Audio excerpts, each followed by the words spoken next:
साथ रहमतुल्लाह। आप देख रहे हैं आपका हमारा अपना रिएक्शन यूट्यूब चैनल। अगर आपको हमारी वीडियो अच्छी लगे चैनल को लाइक शेयर जरूर कर दें दोस्तों। तो चलते हैं आज की वीडियो। क्या पाक पीएम न्यूक्लियर मिसाइल सेल कर रहा है?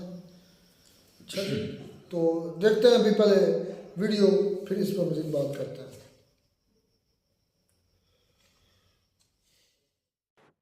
नमस्कार दोस्तों, डीडी रेड के एक और एक्शन वीडियो में आप सभी का स्वागत है। मैं हूं आलोक। तो आज जो वीडियो लेकर आया हूं वो वीडियो है चीमा जी का, और मुझे लगा कि इस वीडियो पर बात करनी चाहिए।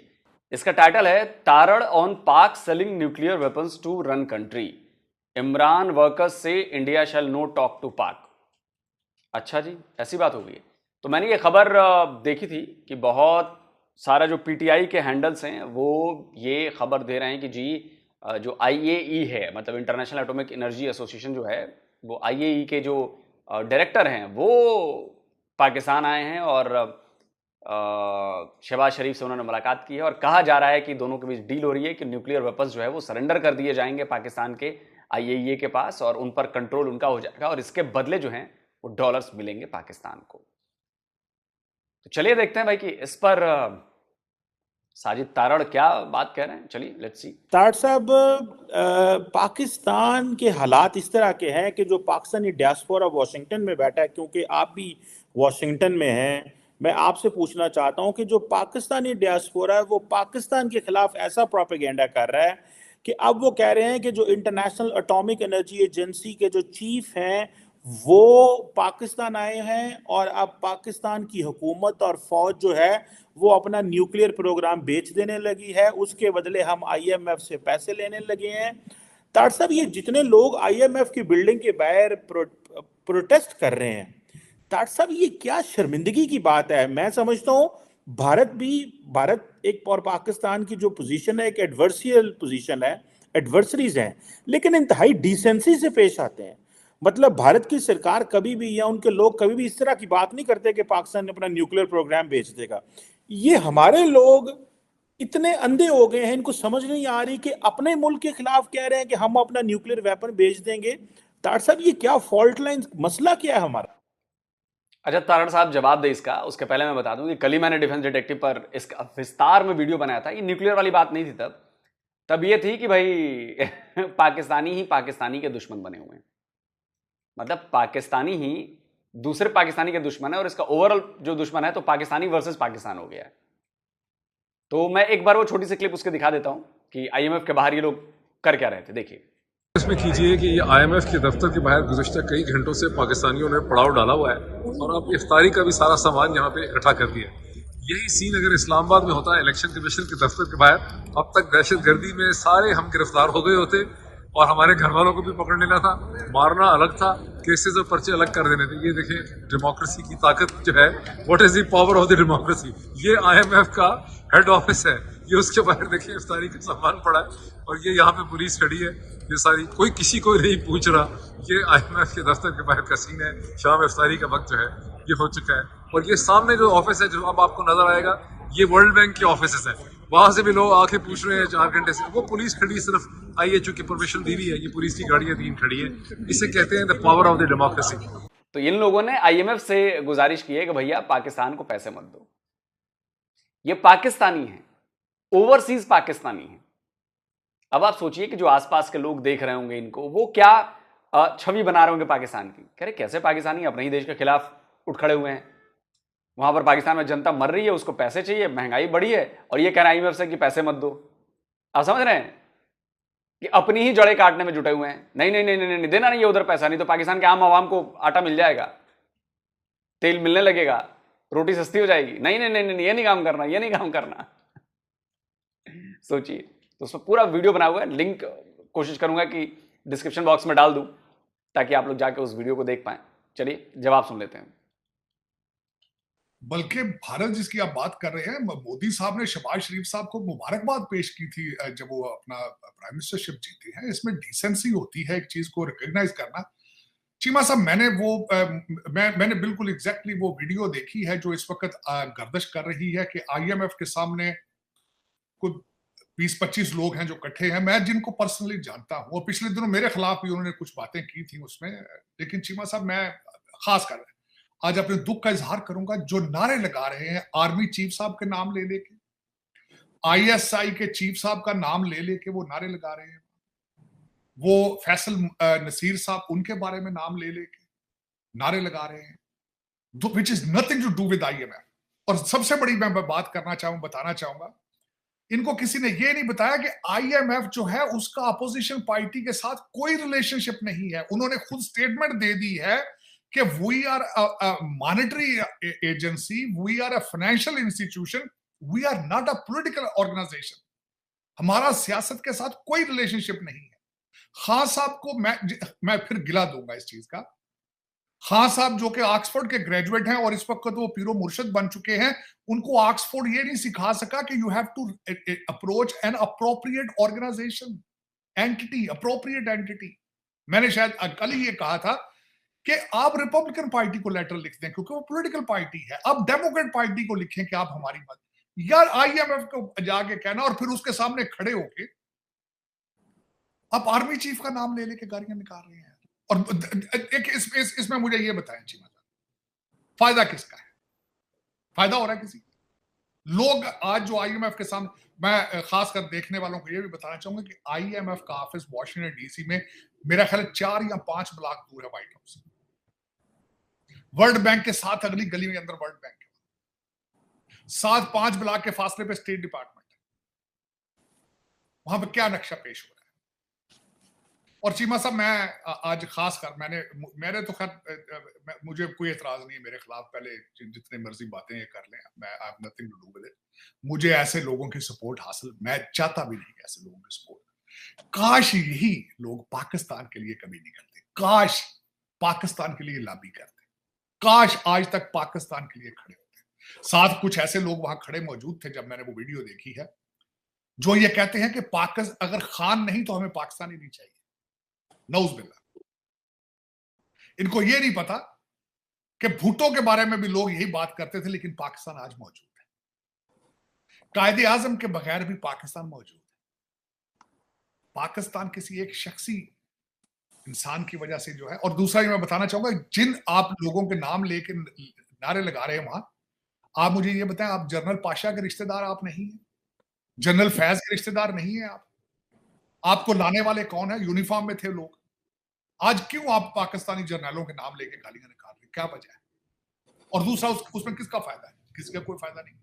और मैं ये बिलखुसूस वो जो प्रोपेगेंडा कर रहे हैं, कभी ऐसे हुआ है? कहते हैं जी इंटरनेशनल एटॉमिक जो एजेंसी है उसके चीफ आएंगे और वो अपने साथ बम लेके चले जाएंगे। यार खुदा का नाम, एक केक है जो डालना उन्होंने उठा के ले जाना, ये प्रोपेगेंडा कर रहे हैं आप। ये मैंने आपको कल भी शायद बताया था कि इस वक्त पीटीआई अमेरिका एक अलग ग्रुप है और इस वक्त जो पीटीआई पाकिस्तान है वो एक अलग ग्रुप है। पाकिस्तान के अंदर पीटीआई की ग्रुपिंग है, वकीलों का अलग ग्रुप है, कारकुनों का अलग ग्रुप है। फिर उसके बाद अंदर कई ग्रुप बन चुके हैं इस वक्त, मैं देख रहा हूं। बल्कि कल इन्होंने 5 आपके जर्नलिस्ट बैन किए हैं पीटीआई ने, लेकिन शाम को ही इनके एक बड़ा लीडर जो है वो शाम को अपना जहाजेब पीरजादा के प्रोग्राम में चला गया। लेकिन चीमा साहब, इसको मैं ट्रीजन कहूंगा, इसको मैं ट्रीजन का नाम दूंगा। ये जो कुछ हो रहा है यहाँ पे, ये ट्रीजन है। This is against the state of Pakistan. और दूसरा, जो मुर्शिद पाक है वो अंदर से कह रहे हैं कि पाकिस्तान श्रीलंका बनने वाला है। आपने पाकिस्तान के लिए क्या किया? 3.5 साल की आपकी हिस्ट्री मौजूद है। आपने पाकिस्तान के लिए क्या? आपने जिनों के साथ, काले जादू को और काले बकरों के साथ आपने एटॉमिक पावर को चलाया। आपने क्या किया? उस्मान बुजदार को आप अभी तक, आपका क्या ख्याल है, लोग भूल चुके हैं? मैं बताता हूं सर, आप नहीं बता पा रहे हैं, लेकिन मुझे लगता है कि आपको शायद ध्यान में नहीं आया। मैं बताता हूं क्या किया 3.5 साल में। 3.5 साल में इमरान खान ने करप्शन इंडेक्स में पाकिस्तान को 116वें नंबर से 140वें नंबर पर लेकर गए। ये कम बड़ी बात है? आप बताइए, 24 पॉइंट करप्शन बढ़ा दिया उन्होंने, रैंकिंग में उछाल आई। 116वें से आप 140वें नंबर पे पहुंच गए।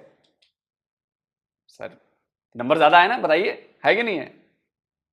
इमरान खान ने पूरे पाकिस्तान के इतिहास का सबसे सुपर फास्ट लोन लिया, कर्जा लिया। सर ये भी आपको बताना चाहिए ना कि 58% कर्जा 72 साल में और 42% कर्जा 3.5 साल में। इमरान खान ने लिए पाकिस्तान के इतिहास का, तेज बॉलर थे तो सारा काम तेज करना है ना सर, तेज गति से कर्जा लिया उन्होंने। और ये वही इमरान खान है जो कहते थे कि मैं IMF के पास नहीं जाऊंगा, मैं मर जाऊंगा लेकिन जाऊंगा नहीं, लेकिन उन्होंने इतिहास बना दिया कर्जा लेने का। और अब वही उसी IMF को चिट्ठी इन्होंने लिखी कि जी कर्जा मत दो पाकिस्तान को, जब मैं रहूंगा तभी मुझे देना, शहबाज शरीफ की गवर्नमेंट को मत देना। यह हालत है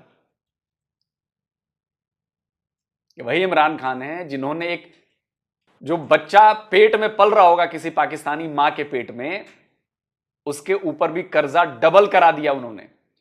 जो बेचारा पैदा भी नहीं हुआ है पाकिस्तान में, उसके ऊपर भी कर्जा डबल करा दिया। ये वही इमरान खान है। तो सर बात तो सही है, इमरान खान ने बहुत कुछ किया है सर, ऐसा मत करिए। मेरी समय से बाहर है कि इतना, लेकिन इसमें कसूर इनका नहीं है चीमा साहब। मैं इनका कसूर नहीं कहूंगा, मैं कसूर उनका करूंगा जिन्होंने जेल को मैरियट बनाया है, जो जेल के अंदर रोजाना एक दरबार लगता है, जो जेल से इकोनॉमिस्ट को जो आर्टिकल लिखता है और जो इजाजत देते हैं उसके, मैं उनको ब्लेम करूंगा। जिन्होंने अभी तक 9 मई के खिलाफ फैसले नहीं किए, जिन्होंने इन लोगों के अभी तक शनाख्ती कार्ड, नाई काप और इनके पासपोर्ट अभी तक जिन्होंने सस्पेंड नहीं किए, उनका कसूर है, इनका कसूर नहीं। तार साहब इनके कर देने चाहिए पासपोर्ट, ऐसे तो नहीं करना चाहिए सख्त, इतना एक्शन तो नहीं जो लेना। एंटी स्टेट होगा और वो अगर पाकिस्तानी पासपोर्ट, मुझे अब मैं छोटी सी मिसाल दूंगा चीमा साहब। इंडिया ने नहीं, मैं मिसाल देना चाहूंगा। मैं चीमा साहब अमेरिकन सिटीजन, मैं एंटी स्टेट यहां काम करूंगा, आपका क्या ख्याल है अमेरिका मुझे इजाजत देगा? 6 जनवरी पे जो लोग आए थे, क्या ख्याल है उनको 18 साल की सजाएं नहीं दी गई? यहां पे मिलिट्री ट्रायल नहीं हुआ उनका, लेकिन सिविलियन कोर्ट्स ने 18 साल की सजाएं दी हैं 6 जनवरी वालों।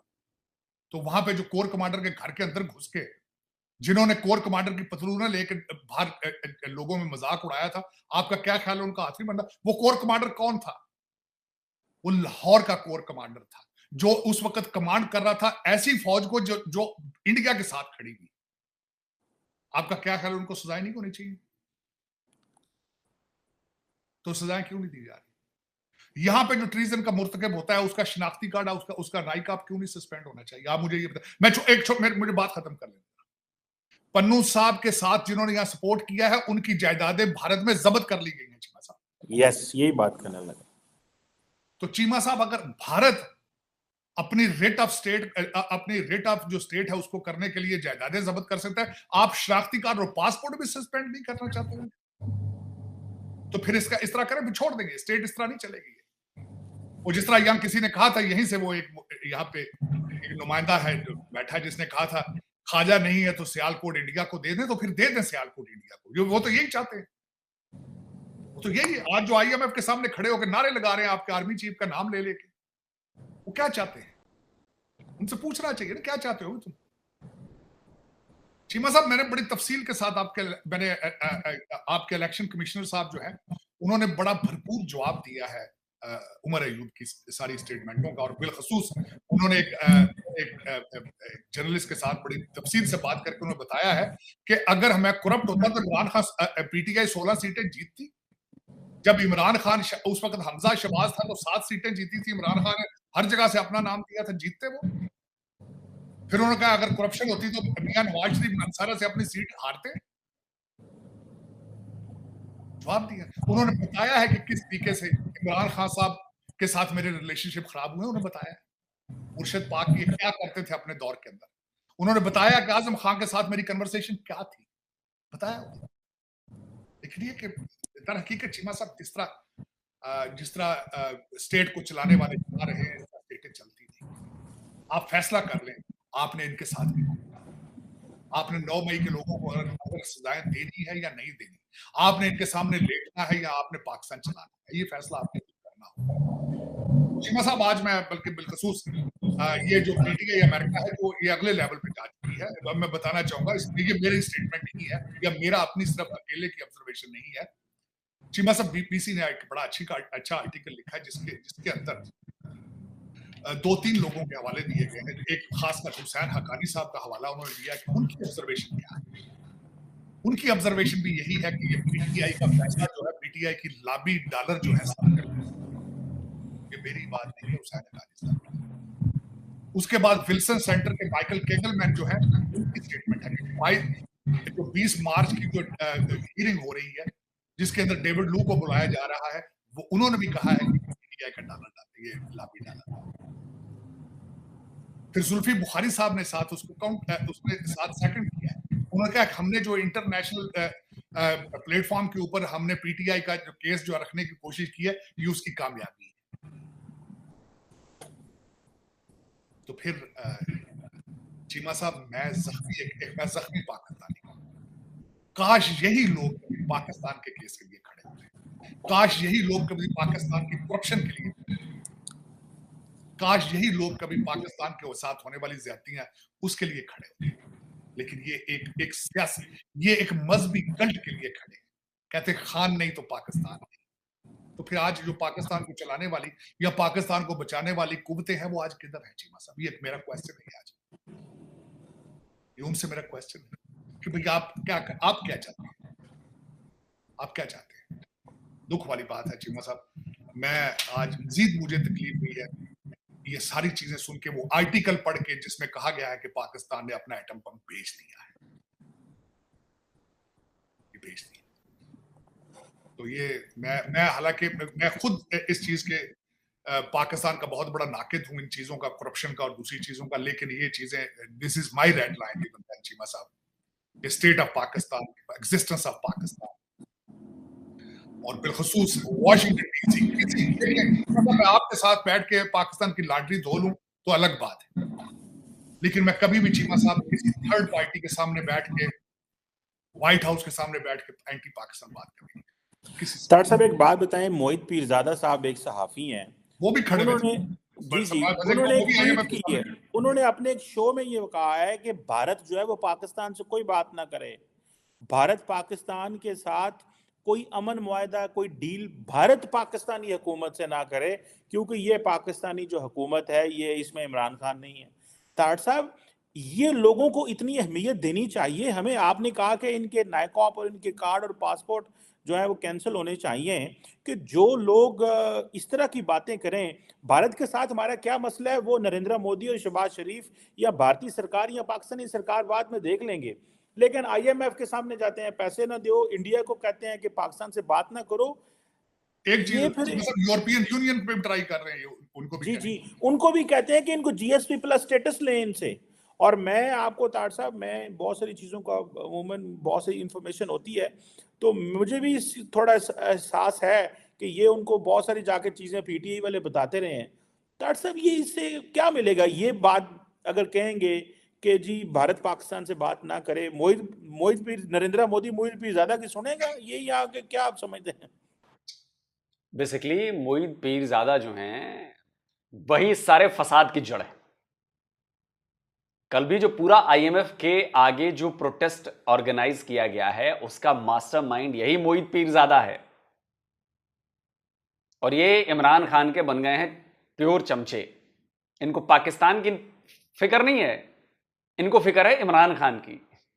अब पता नहीं क्यों है, आई डोंट नो, मुझे नहीं पता, लेकिन मुझे भी ये बात बड़ी हैरान करने वाली लगी कि भाई यार, इससे ओवरऑल पूरी दुनिया के सामने पेश क्या हो रहा है? पाकिस्तान का चेहरा, कौन सा चेहरा पेश हो रहा है?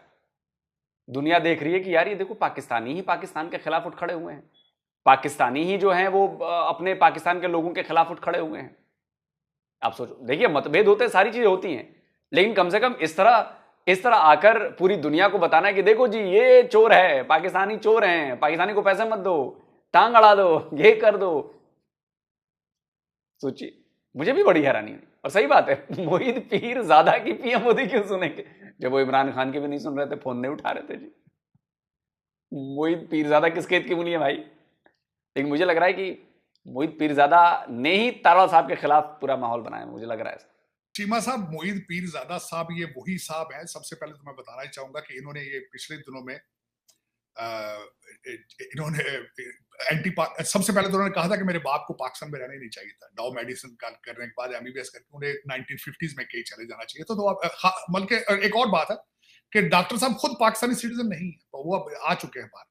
दूसरा, इनके ऊपर एलिगेशन, मैं वो क्या उसका बात बताऊं स्टोरी, डॉक्टर साहब के अपने मिडिल ईस्ट के अंदर इनके वाले साहब बीमार थे और जो हॉस्पिटल की स्टोरी मौजूद है, अगर देखा जाए तो फिर उसके बारे में बात क्या करनी मैंने। लेकिन चीमा साहब, जो मुझे अफसोस है कि आप जो बात कर लें लेकिन एंटी स्टेट पाकिस्तान, आप पाकिस्तान के सिस्टम को क्रिटिसाइज कर लें, पाकिस्तान के गवर्नेंस को क्रिटिसाइज कर लें, लेकिन जो एंटी स्टेट खासकर एटॉमिक एसेट्स के ऊपर बात ये करना और फिर गलत अफवाह उड़ानी, गलत अफवाह, ये एक ज्यादती है। और मैं समझता हूं बिलखसूस मैं पहले भी इस हक में नहीं था चीमा साहब कि ये जो टाइम स्क्वायर पे जाके खड़ा होकर न्यूयॉर्क में प्रोटेस्ट एंटी पाकिस्तान नारे लगाने पे और फिर जाके आईएमएफ ये एंटी पाकिस्तान नारे लगा रहे हैं, वो गलत बात, चीमा साहब गलत बात। देखिए, और तीसरा, इनको यही नहीं पता कि IMF doesn't work like it, ऐसे काम वो नहीं करते। और मैं डॉक्टर साहब की अपनी इंफॉर्मेशन इनको ये नहीं पता, चीमा साहब लद्दाख में इस वक्त 50-50 हजार फौज खड़ी है इंडिया की और चाइना की। इग्नी 5 का तजर्बा हो चुका है, चाइना ने लाइव एमिनेशन चलाया दूसरी साइड पे, दूसरा कराकरम रीजन के अंदर उन्होंने लाइव एमिनेशन चलाया। फिर उनका फॉरेन ऑफिस ने शिकायत की है जो नई टनल का इफ्तिताह मोदी साहब ने किया है, लेकिन ट्रेड चल रहा है।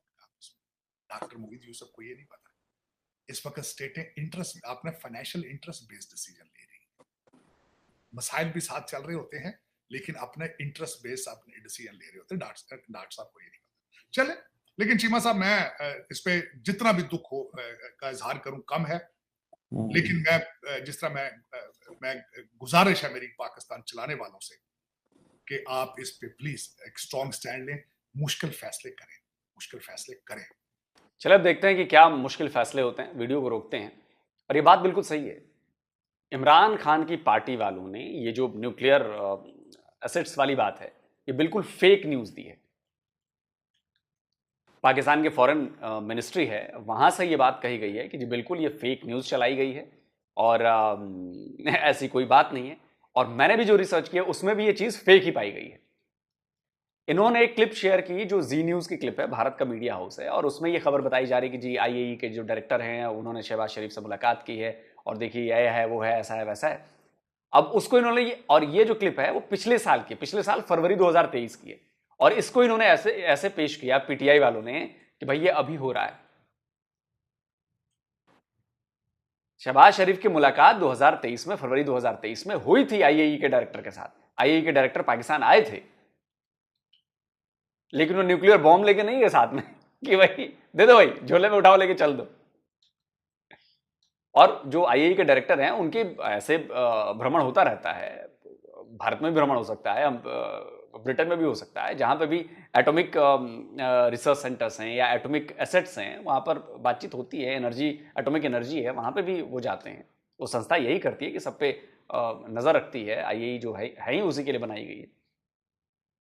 लेकिन इन्होंने इसको फैला दिया। अब पाकिस्तान में है जाहिल जनता 99%, मैं उन 1% की बात नहीं कर रहा जो पढ़े लिखे समझदार हैं। अब उनके दिमाग में तो घुस गई ये बात कि देखो एटम बम बेचने की तैयारी हो, अब एक सीआर भागा आगे तो पीछे सारे सीआर भाग गए। अब चालू हो गया मामला।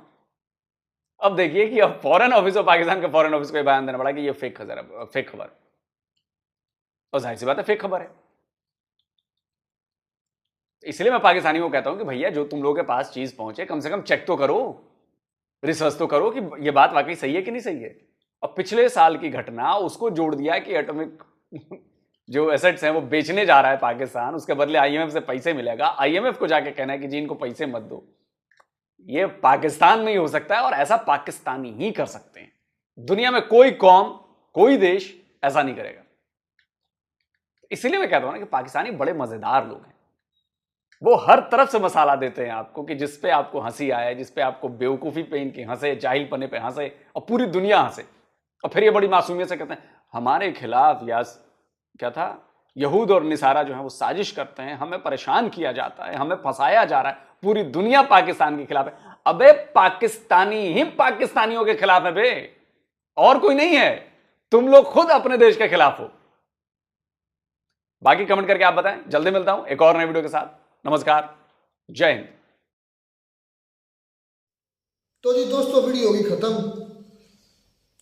अच्छा, इसमें वैसे कई बात ये क्या नाम था उसका, मुईद पीरज़ादा की बात हो रही थी।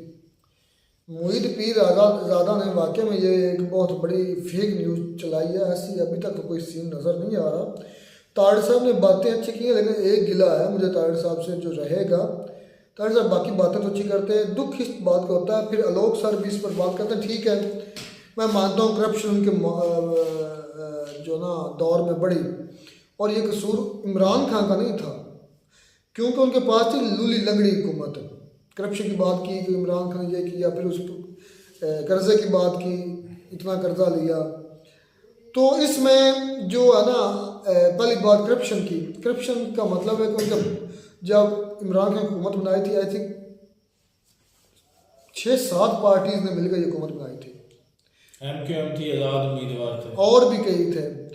तो खुद इमरान खान ने ये चीज़ एक्सेप्ट की थी कि जब मुझसे डिमांड की जाती थी ना, तो वो कहते थे कि मैं परेशान हो जाता था, तो मैं अक्सर नींद की गोलियां खा के सोया करता था, बीपी स्लो करने की गोलियां खा के सोया करता था कि मेरा बीपी स्लो हो जाए। इतनी डिमांड्स का, अगर आप ये हमारा काम नहीं करेंगे तो हम ये कर देंगे, ये हम आपकी हुकूमत चला दो, तो ब्लैकमेल करते रहे इमरान खान को। तो ये सारा का सारा फौज की वजह से हुआ। फिर बात आई फैसल नसीर पर, पाक आर्मी पर, उन्होंने कहा कि पाकिस्तान नहीं है, इमरान खान नहीं है तो पाकिस्तान नहीं है। मैं सिर्फ सिंपल सा सवाल पूछना चाहता हूँ, लोग सर ने भी ये मुद्दा बात की, क्या आप राहुल गांधी को अपना वज़ीर आज़म समझ सकते हैं, या कांग्रेस को, या कांग्रेस की करप्शन को मान सकते हैं, या उनको स्वीकार करके मान कर कह सकते हैं कि भाई राहुल गांधी बड़े अच्छे हैं, आज से हमारे ये PM है, या कांग्रेस का कोई भी नेता जो है उनको आप मान सकते हैं कि हमारा वज़ीर आज़म बनेगा? कभी भी नहीं, क्योंकि आपको उनका सारा पता है किस तरह वो करप्शन करते हैं। मैं ये नहीं कह रहा बीजेपी करप्शन नहीं करती, करती है, लेकिन लो लेवल पर, बहुत कम हो गई है। इंडिया में आज भी करप्शन है, रहेगी, 100% कहीं भी ख़त्म नहीं हो सकता। तो ये सीन सेम है इमरान खान का और मोदी साहब का। बीजेपी के कुछ ऐसे काम है कि जिसकी वजह से उसके जो खामियां है ना वो नहीं दिखाई देती उनकी खूबियों की वजह से। खूबियाँ बहुत ज़्यादा हैं उनकी, ठीक है ना। तो इस पर अगर ये आप कह दें कि आप इमरान खान नहीं है तो पाकिस्तान नहीं है, सच में नहीं है यार। PSL का मैच हो रहा था तो वहां पर नारे लगा थे पाकिस्तान जिंदाबाद। लोगों ने पाकिस्तान जिंदाबाद नहीं कहा, इमरान खान जिंदाबाद कहा, यानी कि पाकिस्तान से पहले इमरान खान है। बस ना डर है, थोड़ी सी इज्जत है, डर भी कुछ थोड़ी सी हया शर्म है। किसका? बूटों का। यानी कि हमें अपनी ये आप बता देंगे किसने कहा कि हया शर्म है? असलम अभी भी कुछ जरा भी नहीं है, भी नहीं है हया शर्म, सिर्फ खौफ है। उन्होंने खौफ पिलाया हुआ है। आप कितना हया करते हैं? हया का मतलब ये नहीं है कि हम उनको झुक का मिलते हैं। हया का मतलब ये है कि ये हमारा अदारा है। ये यार 100 गाली निकालते हैं, मैंने 100 असलम भाई आप बात नहीं समझ रहे। सिर्फ यही कमेंट आते हैं, पता नहीं कितनी गालियां निकालते अच्छा हैं। मतलब सिर्फ बूटों का नहीं तो जितनी भाई सिर्फ और सिर्फ डर है, डर की वजह से कोई बोलता नहीं है, बोलती बंद कर देते हैं लोग भैया। बल्कि हमारी जो अब रिंग टून्स है ना, मैं तो ये भी आज चौंक गया था, जितने हमारे सेल फोन है जो उनकी रिंग टून का मतलब जो जब आप किसी फोन एक दूसरे को कॉल करते हैं तो सामने से एक बेल सुनाई देती है आपके सेल फोन पर। फर्क सिम पर जो लगी होती है एक बेल होती है या कोई गाना वगैरह जैसा। जिस तरह मैंने रहमतुल्लाह को कॉल की तो रहमतुल्लाह की जो सिम पर कोई गाना वगैरह लगा हुआ है ना वो मुझे सुनाई देगा। तो वो जो गाना है ना वो भी उन्होंने चेंज करके पता क्या कर दिया है कि फौज के खिलाफ बोलने वाला या मतलब के पाकिस्तान के खिलाफ बोलने वाला मुजरिम होगा और उसको कानूनी कार्रवाई के तहत उसका सत्यानाश किया जाएगा। सत्यानाश वाला लफ्ज़ मैंने खुद डाला, लेकिन कानूनी कार्रवाई की जाएगी, सख्ती से निपटा जाएगा। फौज या किसी ये सीधी डिक्टेटरशिप का है। आज हमारे मुल्क में ना ये हमारे मुल्क पर है भाई, जिसने सदियों से अपना मुल्क जो हाईजैक किया है उन्होंने, ऐसे ही कह रहे हैं आप। आज हमारे देख लें कि कितनी यहाँ पर मतलब कि बेरोजगारी हो चुकी है, लेकिन आर्मी की मतलब कि लोग जो है सरकारी लेकिन न्यूक्लियर वेपन नहीं बेचने वाले गवर्नमेंट जॉब्स की तरफ जाते हैं, लेकिन आर्मी की हर मरतबा मतलब 1-2 मरतबा आती है और 1-2 महीने तक वैकेंसी चली रहती है, लेकिन कोई अप्लाई तक नहीं करता। इस कदर नफरत हो चुकी है। कोई यार उन्होंने गुर्बत इतनी कर दी है कि हमारी आर्मी की तरफ लोग आए मजबूर, लेकिन जा फिर भी नहीं कहते हैं भाई हमें तो अल्हम्दुलिल्लाह हमें तो ये है कि हमें अपने घर की गंदम हो जाती है, घर की हर चीज़ें दूध दही सारा कुछ हमारा निज़ाम चल रहा है, हमें महसूस नहीं होता। भाई उन लोगों से पूछो जो शहरों में आबाद है, जिनके पास जिन्होंने बिजली का बिल, पानी का बिल, गैस का बिल, गेहूँ का मतलब गेहूँ की खरीदनी, उसके बाद महीने का राशन, बच्चों की फीस, मतलब कि उनके सांस लेने की भी यहाँ वहाँ कीमत है। हमें तो अल्हम्दुलिल्लाह मैं तो लाख शुक्र अदा करता हूँ कि हम गाँव में हैं और ठीक है, बहुत अच्छे, करोड़ों से अच्छे, बिल्कुल करोड़ों से अच्छे। क्यों? हमें हर चीज़ हमारे घर के अंदर मुयस्सर है, बिल्कुल ऐसे ही है। कोई चीज़ हमें खरीदनी नहीं पड़ती, ना गेहूँ खरीदना पड़ता, ना सिर्फ बिजली का बिल है, बाकी गैस है, गैस भी इतनी ज़्यादा नहीं है, कोई सर्कल चला लगा गैस नहीं भी तो लकड़ियाँ तो हैं ना, गाँव में ये तो मिल जाती है ना, उस पर भी गुजारा हो जाता है। लेकिन मसला ये है कि उन लोगों का क्या जो बेचारे शहरों में, बिल्कुल जो अपना किराया भी देते हैं, सब कुछ काम। मैं कल न्यूज़ पढ़ रहा था पाकिस्तान के अंदर, मुझे शहर का नाम भूल गया, बच्चे थे, एक 3 साल का बच्चा था, एक 4 साल का बच्ची और एक बच्चा और उसके माँ बाप। पहले उन दोनों माँ बाप ने फैसला किया बच्चों को जहर दी, फिर दोनों ने जहर खाए, बच्चा भी दोनों मर गए, मियाँ बीवी भी मर गए, सिर्फ राशन ना होने की वजह से। उनके पास किराए का मकान था, मकान का किराया भी नहीं था, और ये आए रोज़ इस तरह की न्यूज़ आती है। मैंने एक इससे कुछ दिन पहले मैंने एक न्यूज़ पढ़ी थी जिसमें 4 बच्चे थे, 2 मियाँ बीवी थे, उन्होंने पहले बच्चों को जहर दिया, फिर खुद जहर खाया। ये हालत है। पाकिस्तान पर कर्जा 70 बिलियन या 70 बिलियन के करीब राउंड अबाउट कहा जाता इतना है, आई थिंक। हाँ, ये आपकी हालत है। तो इस पर अगर मैं कहूँ ना कि इस एटम बम को बेचने से हमारे बच्चों को, सारे नहीं चंद एक बेचने से हमें मिल सकता है, तो बेच दे। अगर ये एटम बम ना होते हमारे पास न्यूक्लियर रेसिडर, तो मुझे लगता है कि अमेरिका ने, IMF ने हमें कर्जा तक भी नहीं देना था। इस वजह से दे रहे हैं कि ये इनके पास और नहीं तो न्यूक्लियर रेसिडर तो है ना, जब इन पर कर्जा ज्यादा आ जाएगा तो उसको अपनी जात में ले लेंगे। लेकिन ऐसा हो नहीं सकता कि पाकिस्तान जितने लाख दर्जे बगैरत हो जाए, बेईमान करप्ट, हर करप्ट हो जाए। बेचा तो है भाई, फार्मूला दिया तो है ना, फार्मूला दिया है, वो बेचना ही होता है। लेकिन डायरेक्ट जो है ना न्यूक्लियर चलेंगे। लेकिन ये एक बात है कि भाई इनसे कुछ भी जो है ना उम्मीद लगाई जा सकती है, कुछ भी कर सकते हैं, कुछ भी।